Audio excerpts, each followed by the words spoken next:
Hey guys, welcome back to the channel. Welcome to another video. It all boils down to this. The final day of the Premier League season is upon us. There's still the Premier League title race to be decided. I already talked about that in a previous video, so I won't be talking about the Liverpool or Manchester City games here. But there's still a lot to be decided in terms of the confirmation of the final place in the top four. Will it be Arsenal? Will it be Tottenham? That's still got to be decided, although Tottenham do hold the advantage in that particular race. There's also the final place of the relegation battle to be decided. Burnley and Leeds currently level on points, with Burnley only holding goal advantage in goal difference advantage in that particular battle as well. So there's still a fair bit to be decided as we enter the final day of the Premier League weekend. It should be, and has all the makings and possibly will be, a very exciting finale as we get into Sunday's games. Before we go any further though in talking about them all and analysing and predicting them, I would like to remind you all to please like the video and also subscribe if you're new. Both things are always and would be greatly appreciated. But for now, for the final time this season, let's get into the predictions. As I previously mentioned, I did a video on the Liverpool and Manchester City games yesterday. I talked about them, talked about who would win the Premier League title. So I won't be talking about them in this video, but if you want to see my predictions for those games and obviously get in the comment section on that video and talk about them, then do go back and check out that video. I did talk about both teams, their chances of winning, and what my prediction is for the outcome on Sunday as to who lifts the Premier League title. Okay, first up on this list then we come to the Emirates for Arsenal for the final time this season, playing at home, taking on Everton. Massive game for Arsenal. Top four is no longer in their hands, of course. They are playing for that final top four spot. They are hoping that the unlikely source of Norwich City can upset Tottenham in their final game to help Arsenal into that top four spot to take Champions League football back to the Emirates for next season. After a couple of disappointing results in recent weeks, it now means that their advantage is no longer in their favour, and they come up against an Everton side who will still be pretty jubilant and pretty happy that they of course avoided relegation on Thursday night thanks to that comeback victory against Crystal Palace. Everton no longer have anything to play for. They survived pretty much by the skin of their teeth, so to speak.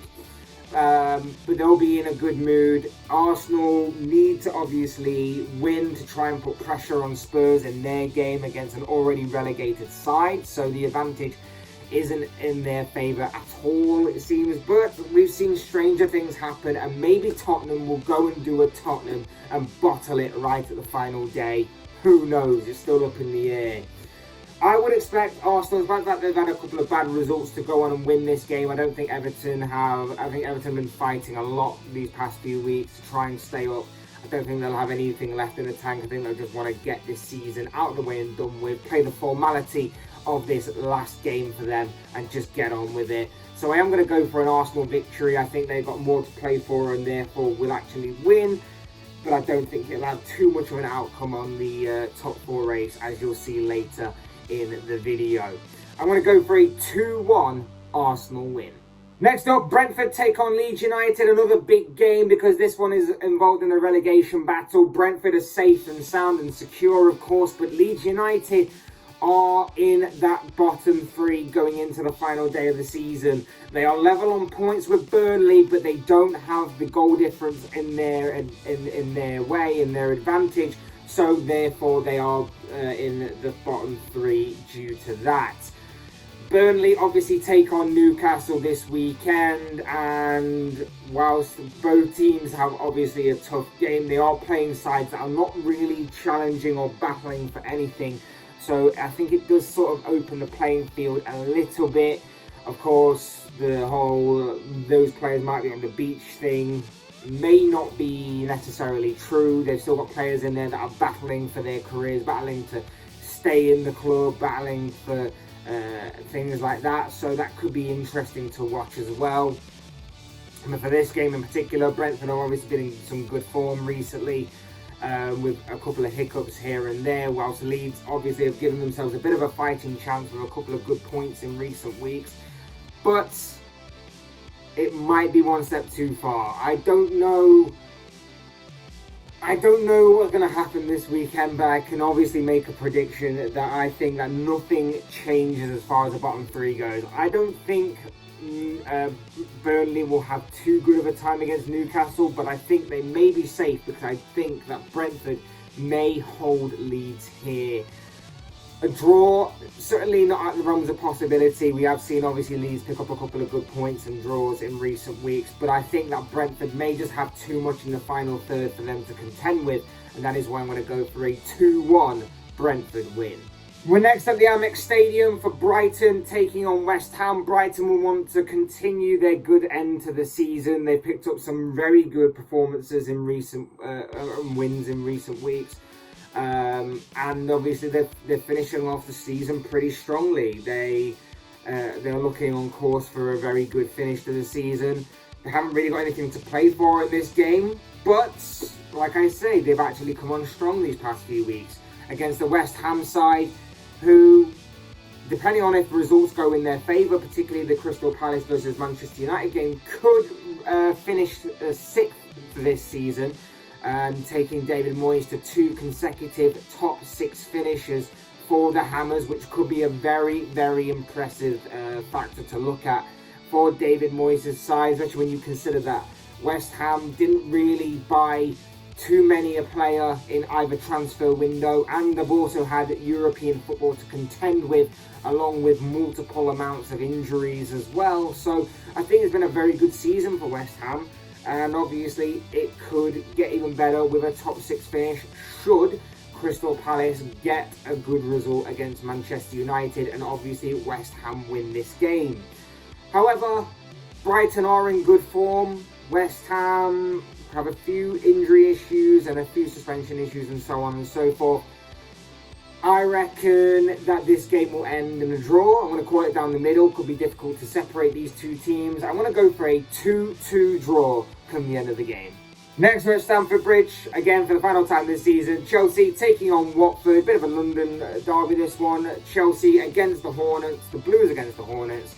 And Chelsea would just want to finish this season off strong. There's nothing for either of these teams to play for. Chelsea have secured a 3rd place finish in the Premier League, whilst Watford, of course, are already relegated. It has the makings of a game that maybe you can try a few different things, try some, just try some different tactics, maybe from the manager's point of view, maybe throw some of the squad players out there for the final time in front of the Stamford Bridge faithful. Maybe give some of the players that may not be there next season their last lap of honour around Stamford Bridge, that kind of thing. And obviously for Watford, give them their final taste of Premier League football for at least this season. You know, it has all the makings of a dead rubber game, as you would naturally expect from this one. As far as the result goes, I would expect Chelsea to win this game. I'm going to go for a 3-0 Chelsea win. Next up, Selhurst Park we go to for Crystal Palace taking on Manchester United. Like I say, for Manchester United, they may be looking over their shoulder a little bit, because a bad result in this game could mean that West Ham have the possibility of leapfrogging them in the table. And whilst they can't get any higher than the 6th place finish that they have already got, would you rather take Europa League football over Europa Conference League football? I think Manchester United definitely would. I don't think they want to be playing Europa Conference League next season. They obviously wouldn't want to be playing Europa League football either, but that is obviously how their season has gone to this point. And now it's either Europa League or Europa Conference League, and I know which one they'd rather prefer out of the two. For Crystal Palace, finished the season off pretty badly, to be honest. A few bad results here and there. Not exactly the strong kind of season that Patrick Vieira and the Crystal Palace have been having for the majority of this campaign.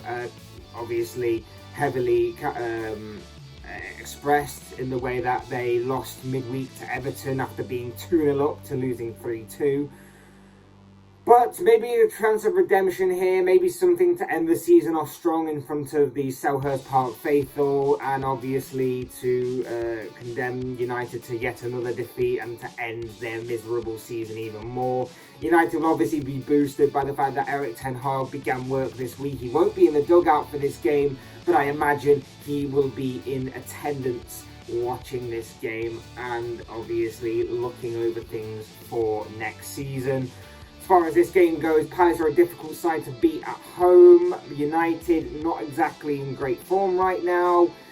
United are obviously the match winners to win this game, but I am going to call it down the middle. I'm going to go for a draw. I'm going to say that this game will end 1-1 come the final whistle. Next up, King Power Stadium, Leicester taking on Southampton. Again, another dead rubber game. Both teams safe, sound and secure, not playing for anything. Don't have anything to look out for on the horizon, just want to end the season.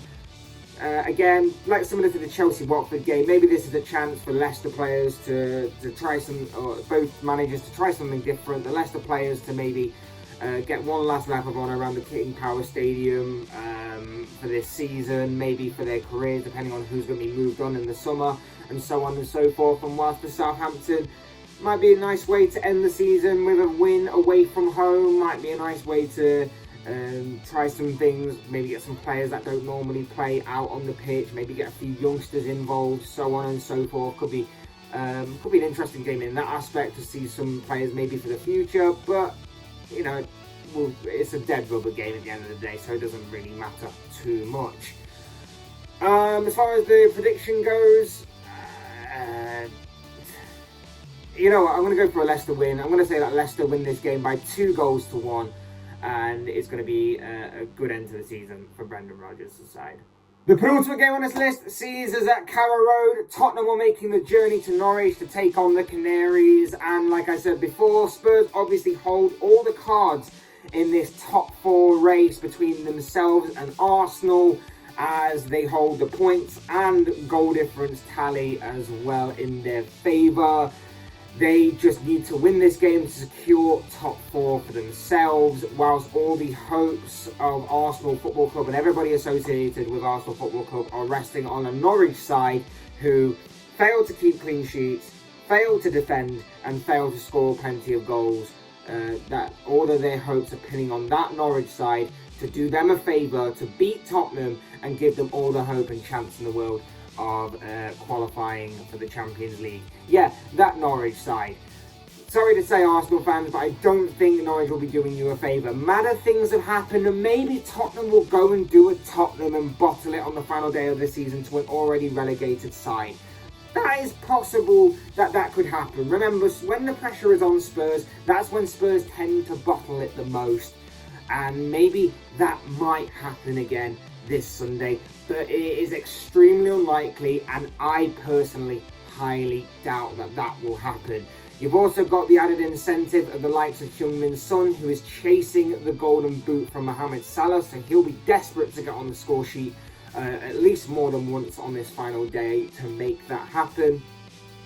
And like I say, with Spurs having Harry Kane and Heung-min Son within their ranks, and with Norwich failing to score many goals and defend as well as a unit, it's hard to see that Norwich will get anything from this game. And I'm sorry to disappoint you, Arsenal fans, but that is just seemingly the reality of the situation. I would imagine Spurs win this game, and I'd imagine that they win it pretty comfortably, and I'd imagine that Spurs will secure that top four finish in what would be a good season for Antonio Conte personally, having only came into this club in November. So therefore, I am going for a Spurs win, and I'm going to say that this game will end 4-1 in the away side's favour. And finally, what I believe to be the biggest game of this round of fixtures, other than obviously the Premier League title deciders clashes as well between Liverpool and Wolves, and obviously Man City and Aston Villa, we go to the relegation battle. It is Burnley at home at Turf Moor for potentially the final time in the Premier League for at least this year, as they take on Newcastle in a massive relegation encounter for Burnley. Newcastle, like I say, are safe and sound and secure. They'll just want to play out this final game as a formality, maybe get some of the players again, I said this a lot in this video, but maybe they're going to get some of the players that may not be there next season, just to have a final run out maybe of the Premier League in a black and white Newcastle shirt. Maybe they're just going to play some of the youth prospects. Maybe they're just going to play some of their rotational squad. I don't know. Maybe they're going to try some things different for Eddie Howe. I'm sure he'll want to win, obviously, but I'm sure he'll also want to try some new things ahead of the new season as well. Whilst for Burnley, it is a must-win game for them. They hold the goal difference advantage, but of course, you can never really rely on other teams doing you a favour.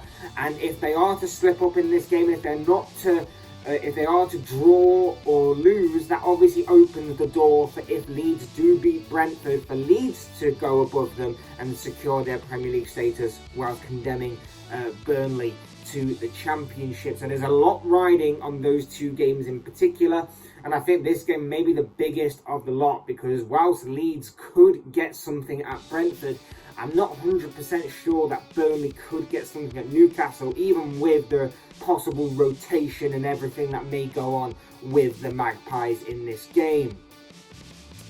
I think Newcastle may have too much for Burnley to handle. I'm not saying that Burnley won't fight. A draw for one of the draw specialists in the Premier League could be on the cards again this season for the Clarets, but I think Newcastle will just about edge this game. I think they'll just about edge this game, and I am going to go for a 2-1 victory in favour of the Magpies. But of course, as I always say, these are just the thoughts, comments, opinions, and most of all, of course, predictions of this guy. I want to know what you guys think. What do you make of all the games that are coming up in this final round of Premier League fixtures? What are your own thoughts, your comments, opinions, and most of all, of course, your predictions on how the final game will go?